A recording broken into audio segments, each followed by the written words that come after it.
Brought to you by TechnoSpark 20 series smartphones.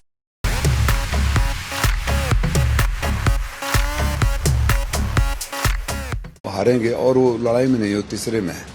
मैं आपको बता दूं, वो तीसरे में, लड़ाई में है नहीं। वो अपनी जमानत बचाने की लड़ाई लड़े। अब बोलते हैं 2.5 लाख से हम जीतेंगे। 2.5 लाख वोट तो मिलेगा नहीं। बता दो भैया 2.5 लाख वोट कहाँ से ले आओगे? तो जो व्यक्ति अपने गांव में एक खड़ंजा आज तक नहीं बना पाया, पूर्वांचल राज्य बनाएंगे, मऊ को राजधानी बनाएंगे, रसड़ा को जिला बनाएंगे, मऊ को सिंगापुर बनाएंगे, मऊ को मुंबई बनाएंगे, मऊ को गोवा बनाएंगे, मऊ में पीजीआई लाएंगे, मऊ में, जिनको ये भी नहीं पता कि वो है क्या, बनता कहाँ से है। मैं सांड हूँ, पास से गाय हूँ, मैं शेर हूँ, मैं तोता हूँ, इससे क्या मतलब जनता को? एक प्रत्याशी जो सरकारी प्रत्याशी हैं 17 में बलिया से लड़े, कुछ हजार वोट तो मिले होंगे, उनको जनता के बीच में रहना चाहिए था, जैसे मैं यहाँ रहकर काम सेवा करता रहा। प्रकाश राजभर की बात 22 में फिर बनारस चले गए, फिर वहां से बिहार गए, फिर वहां लौट के नहीं गए। आपसे हमारा माननीय प्रधानमंत्री से हमारा मतभेद है, योगी जी से मतभेद है, तो राजनीतिक मतभेद है ना, कि माँ बंद के गाली गलौज पर आ जाएगा। जो गाड़ी जा रही हो, अगर समाजवादी होगा तो उसको लूट लेना, उसमें 10 लाख रुपया हो तो 9 लाख रुपया अपने पॉकेट में रख लेना, 1 लाख रुपया दरोगा जी को घूस दे देना। इस तरह की बातें हुई हैं। आपका पत्रकारों से पूछिए, यहाँ चलिए, सारे चैनलों पर चले हैं। पूर्वांचल की लोकसभा सीट घोसी बेहद चर्चा में है। राजीव राय समाजवादी पार्टी से हैं, जबकि ओम प्रकाश राजभर के बेटे अरविंद राजभर यहां से चुनाव मैदान में। फिलहाल इस चुनाव में दोनों नए प्रत्याशी हैं, लेकिन राजीव राय मूलतः यहीं के हैं। इस वक्त हमारे साथ हैं और राजीव राय से हम सीधा सवाल पूछते हैं। सर, ये बताइए कि ये चुनाव आपके लिए कैसा है? देखिए, चुनाव जनता लड़ रही है, और जनता लड़ रही तो ये नेताओं का डायलॉग नहीं है, सीधी सी बात है, सीधा सा फार्मूला है। पिछले 10 सालों से, मैं 14 में चुनाव लड़ा था, हार गया, 19 में सीट गठबंधन को चली गई। 10 सालों से आपके भी रिपोर्टर और बाकी सारे लोग इस बात के गवाह हैं कि चाहे यहाँ कोरोना आया हो, लॉकडाउन हो, बाढ़ हो, ट्रेन दुर्घटना हो, चाहे मेरे कार्यालय पर एक 24/7 गरीबों का इलाज करने की व्यवस्था है, दवाई देने की व्यवस्था है, मैं लगातार उनके बीच में बना रहा। बाकी दोनों प्रत्याशी उस संघर्ष के दौर में कहीं नहीं थे। तो जब संघर्ष के दौर में कहीं नहीं थे, मुसीबतों में कहीं नजर नहीं आए। एक प्रत्याशी जो सरकारी प्रत्याशी हैं 17 में बलिया से लड़े, कुछ हजार वोट तो मिले होंगे, उनको जनता के बीच में रहना चाहिए था, जैसे मैं यहाँ रहकर काम सेवा करता रहा।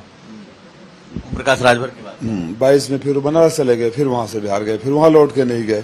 तो ये जो आपका ट्रैक रिकॉर्ड है ना, जनता बहुत मॉनिटर करती है, जनता बहुत बारीकी से देखती है। दूसरे हाथी वाले प्रत्याशी हैं, 20 साल पहले एमपी थे, एक भी कोई काम याद नहीं आता है उनका। और अब उनके ऊपर एक आरोप यह है कि उन्होंने एक उस समय जब एमपी थे तो अम्बेडकर जी की मूर्ति लगाई, और जब पार्टी छोड़ी तो मूर्ति को तोड़ा के वहाँ विद्यालय बना लिया।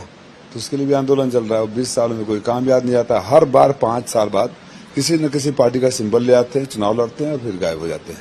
लेकिन आपके सामने जो प्रत्याशी हैं, या कह लें कि प्रत्याशी के पिता हैं, ओम प्रकाश राजभर, वो राजनीतिक रूप से तो बहुत चर्चित आदमी, मायावी हैं, कैसे लड़ेंगे उनसे?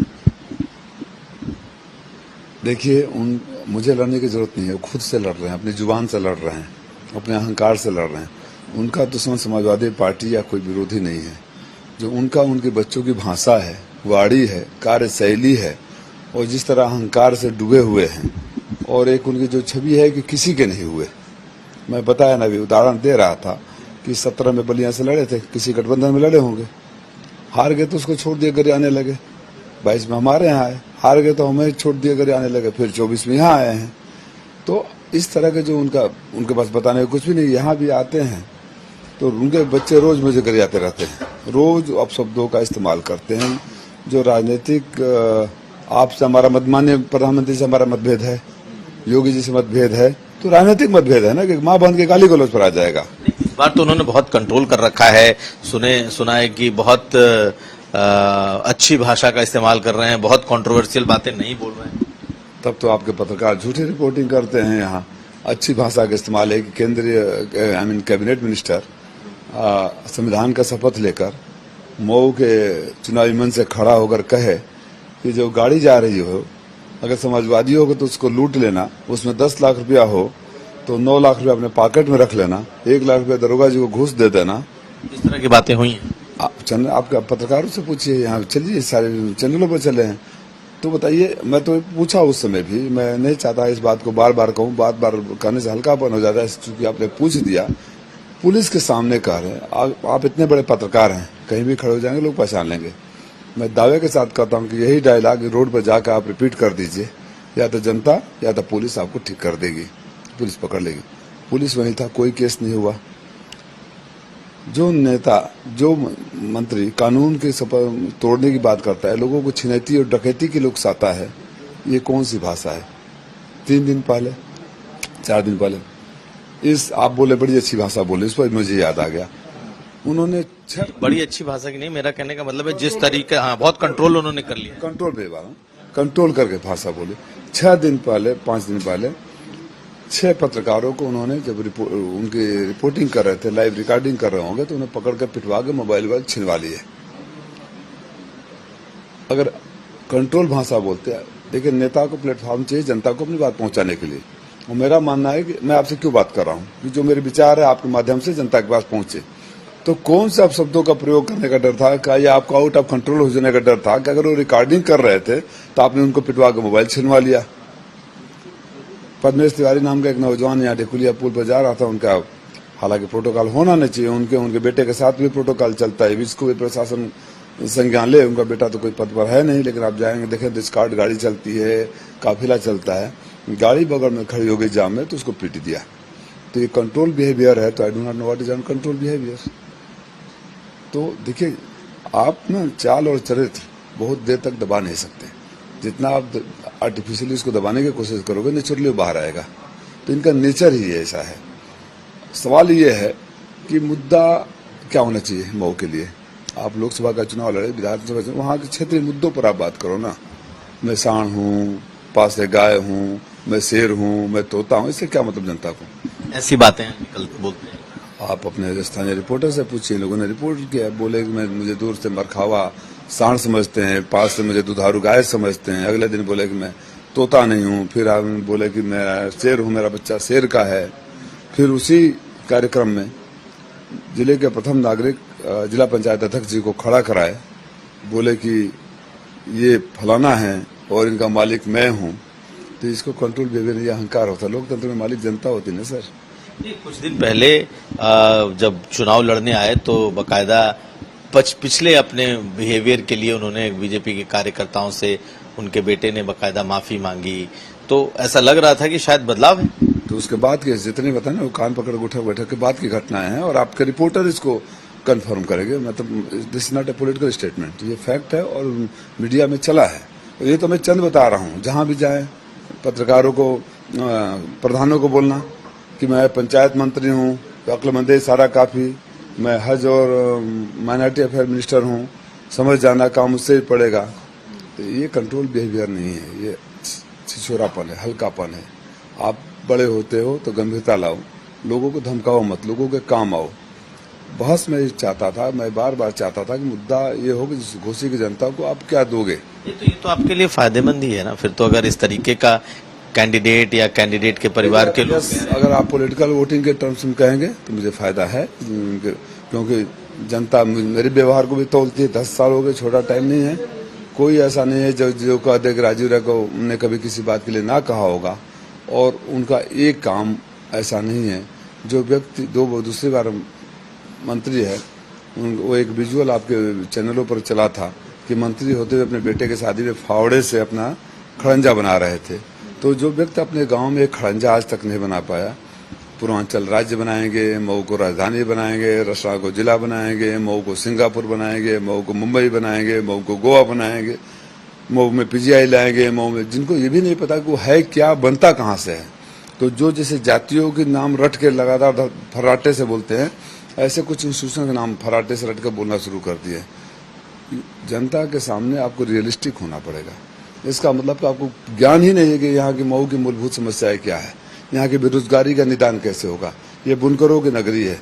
बुनकर कम से कम अपने आप में अपनी जिंदगी चला रहे थे, सरकार पर निर्भर नहीं थे। तो एक बिजली का फ्लैट रेट नेताजी ने कर रखा था, उसको बढ़ाकर 72 रुपया से 800 रुपया कर दिया गया, रिस्ट्रिक्शन कर दिया गया, जीएसटी लग गया। यहाँ का बुनकर जो उद्योग है वो मतलब बच्चे पलायन कर रहे हैं, जरी का काम बंद हो गया, जो जो यहाँ कमाई होती थी खत्म हो रही है, तो इन सब बातों पर बात करनी चाहिए ना। अब आप ये बताइए कि आपकी जीत का यहाँ समीकरण कैसे बैठता है? ये तो पिछली बारी बसपा और सपा साथ थी तो गठबंधन ने जीत लिया। आप क्या सुनना चाहते हैं? मैं बेबाकी से बोलूंगा। जातीय समीकरण सुनना चाहते हैं या फैक्ट सुनना चाहते हैं? आप कैसे जीते? मैं अकेला प्रत्याशी हूं और मैं गुजारिश करूंगा कि यहाँ से निकलेंगे तो जनता से बात करेंगे। जिसके समाज के किसी वर्ग को कोई प्रॉब्लम मुझसे नहीं है, हर वर्ग का आशीर्वाद, सहयोग और समर्थन मिल रहा है। कोई नहीं कर सकता मैंने किसी से दुर्व्यवहार किया है, किसी के काम नहीं आया है। और उस प्रत्याशी को समाज का कोई वर्ग ऐसा है नहीं है जो पसंद करता हो उनकी वाणी से, आचरण से। पहली बात ये। जातीय समीकरण पर आएंगे तो कहिए तो मैं आपको अर्थमेटिक समझा दूं। हम समाजवादी हैं, कंफर्टेबल नहीं रहते हैं, चूंकि अब ये है। उनका वोट 3,41,000 था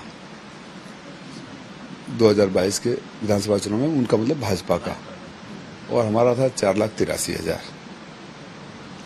3,41,000 में से कम 2 लाख से 2.5 लाख सवर्ण और चौहान मतदाताओं से निकल गए।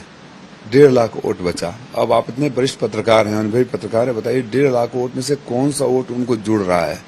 तो जो व्यक्ति जमानत नहीं बचा रहा है और जो 2.5 लाख में बताया घट रहा है, उसमें से 70-80 हजार वोट बसपा को जा सकता है, लेकिन बाकी सवर्ण वोट हमारे पास आएगा।